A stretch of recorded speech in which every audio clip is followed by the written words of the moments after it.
લાશે તેનો હાથ પકડી લીધો।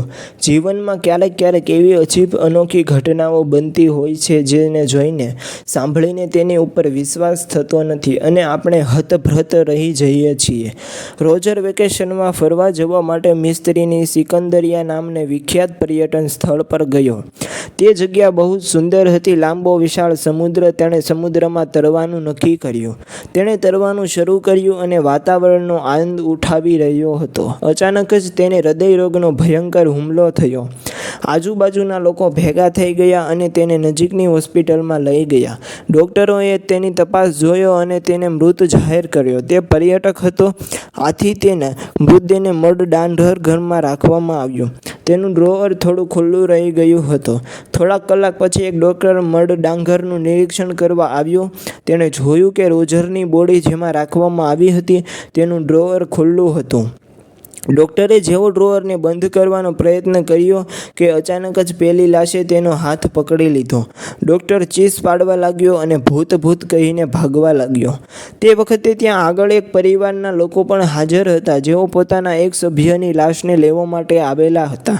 તેઓ પણ ડૉક્ટરની ચીસો સાંભળીને ડરી ગયા। થોડીક વાર પછી રોજરની લાશ ડ્રોવરમાંથી બહાર નીકળી અને તેણે પોતાના પરિવારના સભ્યને ફોન કર્યો તો તેના ઘરના સભ્યો પણ સ્તબ્ધ થઈ ગયા કારણ કે તેને પણ રોજરના મૃત્યુના સમાચાર થોડાક કલાક પહેલાં આપી દેવામાં આવ્યા હતા। રોજરે મૃત્યુ પછી પોતાનો અનુભવ જણાવતા કહ્યું કે તેને માત્ર એટલું યાદ છે કે અંતિમ ક્ષણે તેને ચક્કર આવી રહ્યા હતા અને તે બેહોશીનો અનુભવ કરી રહ્યો હતો। તે વખતે તેને તેની માતાનો ચહેરો દેખાયો। જ્યારે તે ભાનમાં આવ્યો ત્યારે તેને ધડામનો અવાજ સંભળાયો અને કંઈક અપરિચિત અવાજો સંભળાવા લાગ્યા, પરંતુ ત્યાં સુધીમાં તો તેને ડૂબીને મરી ગયેલો માનીને તેની લાશને મડદાંગરમાં રાખી દેવામાં આવેલી। તેણે એકાએક પોતાની જાતને ધાતુની સખત દિવાલો અને અસ્પષ્ટ અવાજોની વચ્ચે હોવાનું જણાવ્યું અને જ્યારે કોઈક ડૉક્ટર તેના ડ્રોઅરને બંધ કરવાનો હતો તો તેણે તેનો હાથ પકડી લીધો। બીજા એક શાર્લેટ નામના ગામમાં બનેલી ઘટનાએ સ્થાનિક લોકોને ચોંકાવી દીધા। ગામમાં એક નાની છોકરી કમળાની ઝપટમાં આવી ગઈ। પરિવારના લોકોએ તેનો ઈલાજ કરાવ્યો પરંતુ તે બચી ના શકી।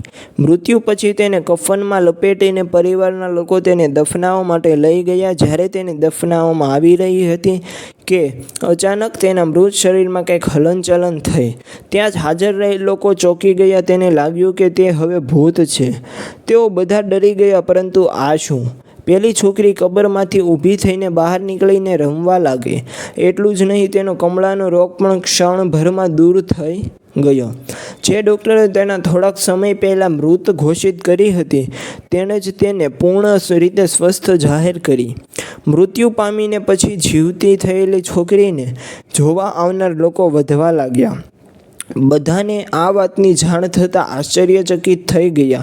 કેટલાયને આ વાત ઉપર વિશ્વાસ બેસતો ન હતો। આવું કેવી રીતે શક્ય છે? તેનું પ્રમાણ મળતું નથી। આવું થવું અસંભવ છે, છતાં પણ આ ઘટના બની હતી। જીવનમાં આવી ઘટનાનો વિજ્ઞાન અને પરામનો વૈજ્ઞાનિકો માટે રહસ્યમય અને સંશોધનનો વિષય છે।